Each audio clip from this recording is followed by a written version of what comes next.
Menarik. Sebab bukan apa, macam sepanjang kita melakukan program live pada pagi ini, dapat juga Persatuan Pelancongan Malaka melakukan sesi luar perasaan kerana bilangan pelancong datang ke Melaka sudah kurang, dan juga mengganggu juga saya dengar sahabat-sahabat saya yang usahawan dalam bidang pergudangan di Gonzal.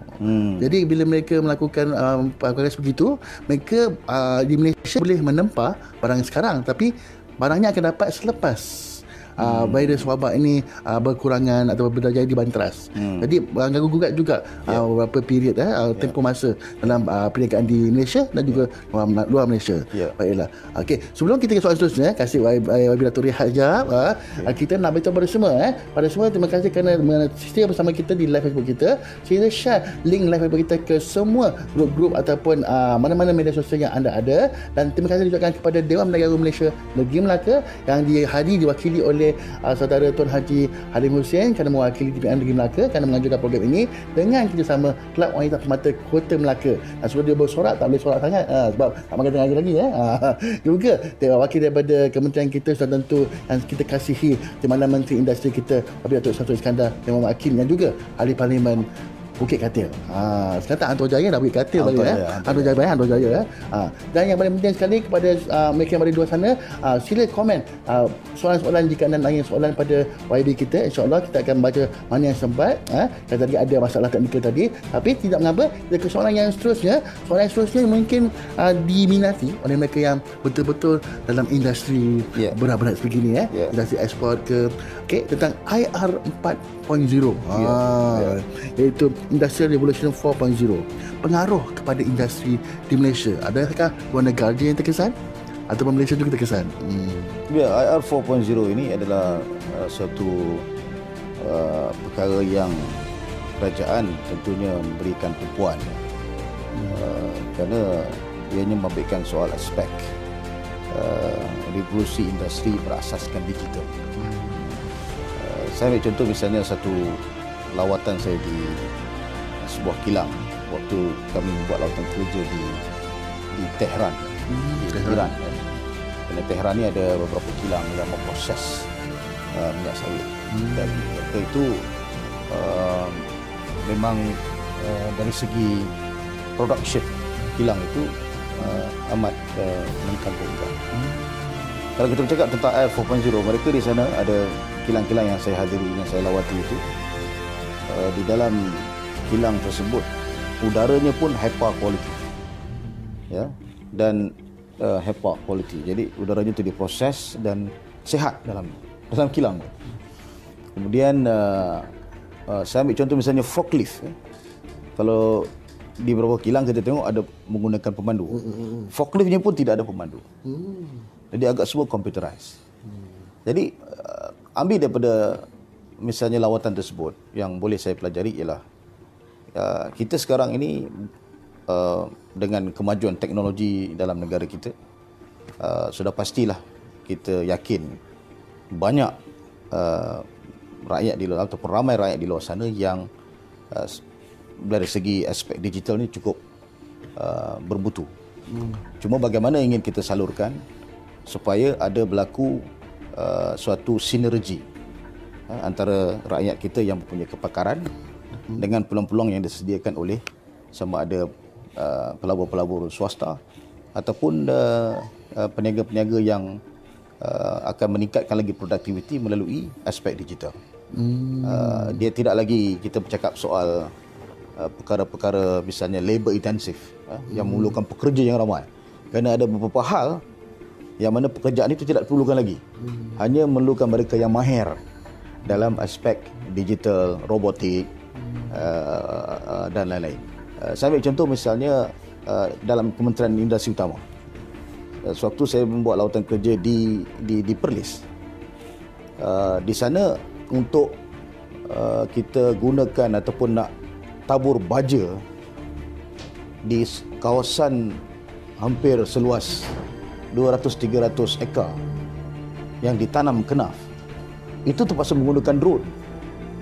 Jadi dari aspek perladangan misalnya, mereka tidak lagi menggunakan cara yang biasa, tabur baja, nak bubuh ubat yang menarik racun dan sebagainya, tapi menggunakan drone. Kalau di sini orang guna drone untuk kahwin, untuk gambar video, tapi mereka gunakan untuk bagian teknologi. Jadi itu yang saya sebut sebagai kita bergerak ke arah revolusi industri itu berdasarkan digital, ya. Jadi drone itu begitu cekap kerana mereka boleh setkan kawasan ini telah pun dibaja.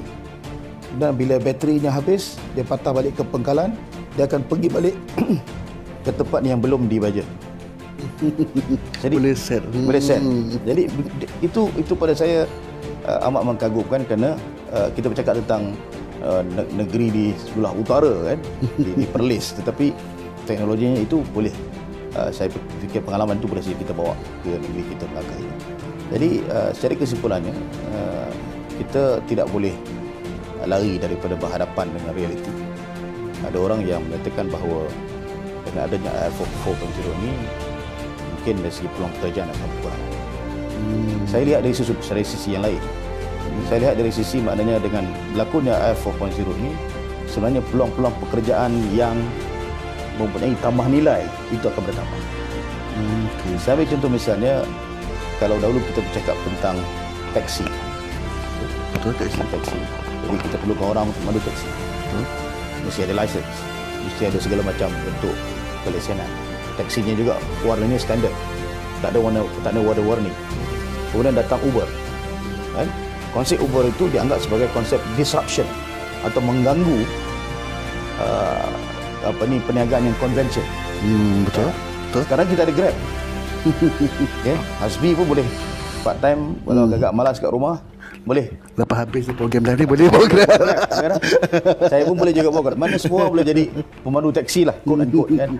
Sehingga kan pemandu taksi kita juga marah. Kenapa tak perjuangkan kita? Tetapi kita tidak boleh lari daripada realiti itu. Kita mesti berhadapan dengan realiti itu. Sebab itulah misalnya kadang-kadang walaupun saya punyai kereta rasmi, punya pemandu dan sebagainya, tetapi ada kalanya di hujung-hujung minggu saya itu naik Grab. Dan kita belajar daripada pengalaman-pengalaman mereka, kan. Ada yang ketika saya naik Grab tapi taksi yang ambil, kerana sudah ada berlaku asimilasi ataupun sinergi antara taksi dan juga Grab. Jadi bila saya bawa contoh-contoh ini menunjukkan bahawa realitinya kita tidak boleh lari daripada IR 4.0 ini.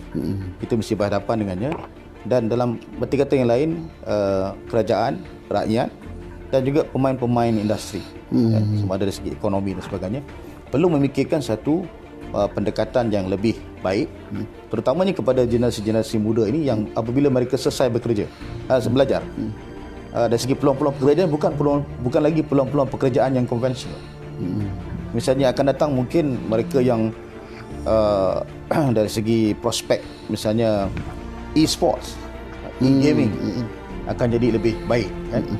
Kalau dahulu sukan mesti ada stamina, ada tenaga, keluar peluh. Sekarang ni kalau e-sports, saya fikir tak keluar peluh. Dekat kau saya kon lagi baru ni lagi. E-gaming. Jadi mereka juga dapat hadiah yang bukan sedikit, lumayan. Okey. Misalnya akan datang kita bercakap tentang anak-anak kita yang pandai berbuat apps, yang kita hidup dalam dunia apps, kan? Apps yang kreatif dan sebagainya. Jadi dari segi pendidikan juga kita harus streamline ke arah itu. Yang paling asas, yang paling jelas misalnya macam program kita hari ini, kan. Kalau dahulu kita mesti ada kamera yang besar, studio yang besar untuk buat program live seperti ini. Sekarang ni hanya sekadar kamera yang kecil, malah handphone cukup dan memadai untuk membuat program-program live seperti ini. Jadi itulah realiti dari segi kehadapan ini, dan kita mesti menyediakan rakyat untuk sama-sama embrace maknanya memeluk lah, bersama-sama menghayati IR 4.0 dan kemudiannya menghasilkan produktiviti yang baik untuk negara. So saya fikir ini ke depan ini, dan kerajaan sudah pastilah dalam belanjawan yang lepas 2020, pembentangan belanjawan memang menceritakan tentang menjurus ke arah digital, adanya e-wallet, e-dompet dan sebagainya. Ini semua penyediaan untuk kita sama-sama rakyat, tak kira peringkat mana, ya, di bawah, mereka yang B40 malah sampai ke peringkat atas, mereka boleh sama-sama terlibat dalam menjayakan agenda revolusi industri. Okey, menarik sebab memang IR 4.0 membantu dari segi teknologi digital untuk memantapkan lagi ekonomi di Malaysia. Cuma bagaimana kita menyediakan rakyat Malaysia sendiri yang mungkin tertinggal ke belakang untuk sama-sama meraihkan embrace tadi saya suka dia banyak mempergunakan balik bahasa saya tertinggalkan embrace. Alright.